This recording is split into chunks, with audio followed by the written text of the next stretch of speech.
Halo semuanya, perkenalkan namaku Karisma Putri Kurniawan, NIM C24190054. Di video kali ini saya akan menjelaskan mengenai praktikum laboratorium biologi perikanan bagian reproduksi.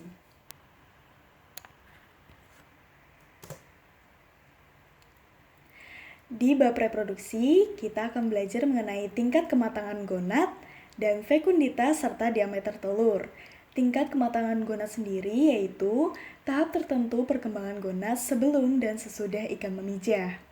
Faktor yang memengaruhi kematangan gonad yaitu ada faktor internal yang terdiri dari perbedaan spesies, umur, ukuran, dan sifat fisiologis. Untuk faktor eksternalnya yaitu ada suhu, arus, makanan, dan kualitas lingkungan.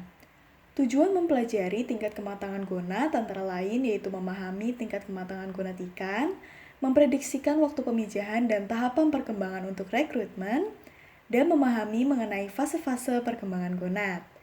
Penentuan TKG ada dua, yaitu ada morfologis dan histologis. Secara morfologis yaitu pengamatan secara visual yang biasa dipakai oleh para peneliti untuk menentukan gonad ikan yang berukuran besar.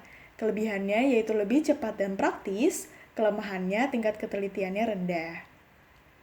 Lalu secara histologis yaitu mengamati perkembangan sel gonad yang dipakai pada gonad kecil dan mikroskopis, dan kelebihannya yaitu lebih teliti, namun kekurangannya yaitu kurang praktis.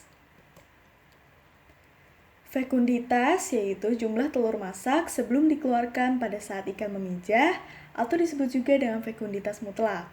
Diameter telur adalah garis tengah atau ukuran panjang dari suatu telur dengan mikrometer yang berskala yang sudah ditera. Tujuan mempelajari fekunditas dan diameter telur yaitu mengetahui jumlah telur yang telah masak, mengetahui ukuran telur ikan untuk mengetahui perkembangan individu menjelang pemijahan, menduga potensi produksi dari kelompok ikan, dan jenis fekunditas yaitu ada 3, yaitu fekunditas mutlak yang merupakan jumlah telur masak sebelum dikeluarkan pada saat ikan memijah, fekunditas nisbi yaitu jumlah telur per satuan berat atau panjang, dan fekunditas total yaitu jumlah keseluruhan telur yang dihasilkan ikan mulai dari produksi pertama kali hingga terakhir. Ini adalah alat dan bahan yang digunakan pada praktikum ini, yaitu yang pertama ada trash bag, ada kain lap atau tisu, sarung tangan latex, 1 set alat bedah, kertas label, spidol, counter, masker, wadah, dan spesimen yang akan dibedah. Spesimen yang digunakan pada praktikum ini yaitu ikan mas.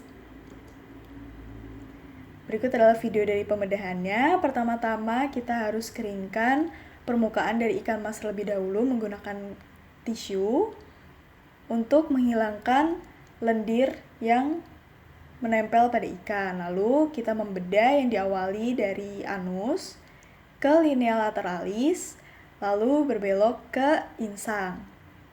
Pastikan agar organ dalamnya tidak rusak dan menggunakan gunting bedah yang tajam agar untuk mempermudah proses pembedahan.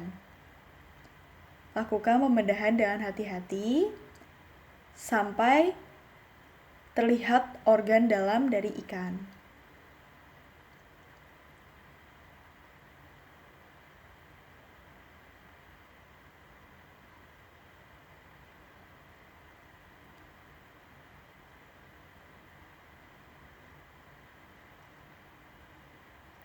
Pada saat memotong tulangnya, jangan sampai organ dalamnya tertusuk ya.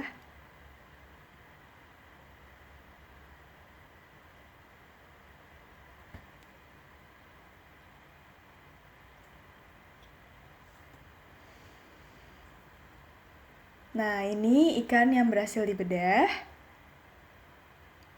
Lalu setelah dibedah, maka kita akan memburai isi dari ikan tersebut. Organ-organ dalamnya dipisahkan dan kita ambil gonadnya serta usus.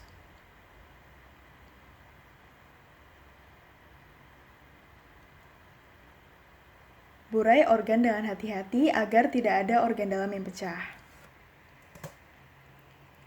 Nah, setelah didapatkan gonadnya, kita bisa menentukan tingkat kematangan gonadnya, yaitu dengan mengacu pada referensi referensi dari literatur, yaitu seperti bisa dilihat di gambar bahwa ada tabel TKG, yaitu ada TKG 1 sampai 5 dan antara jantan dan betina. Ini adalah hasil gonad ikan yang sudah diambil. Ikan emas yang pertama yaitu diketahui bahwa gonadnya adalah jantan dan TKG berada pada TKG 2 karena ukurannya yang masih kecil tetapi warnanya sudah berwarna putih. Sedangkan untuk ikan emas yang kedua itu jantan juga karena gonadnya berwarna putih dan ukurannya lebih besar serta saat dipegang terasa ada bergerigi. Nah, ini bisa dilihat di tabel ini.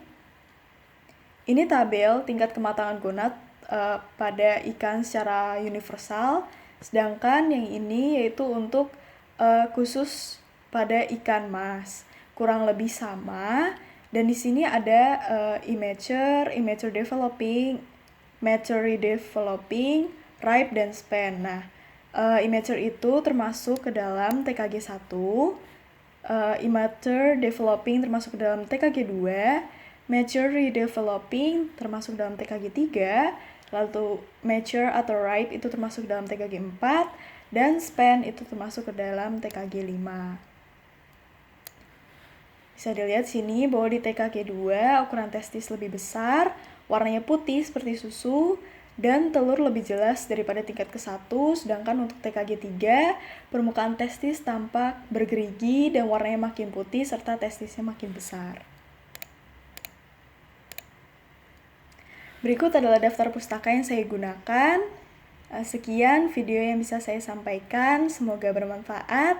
Sampai bertemu di video selanjutnya. Dadah!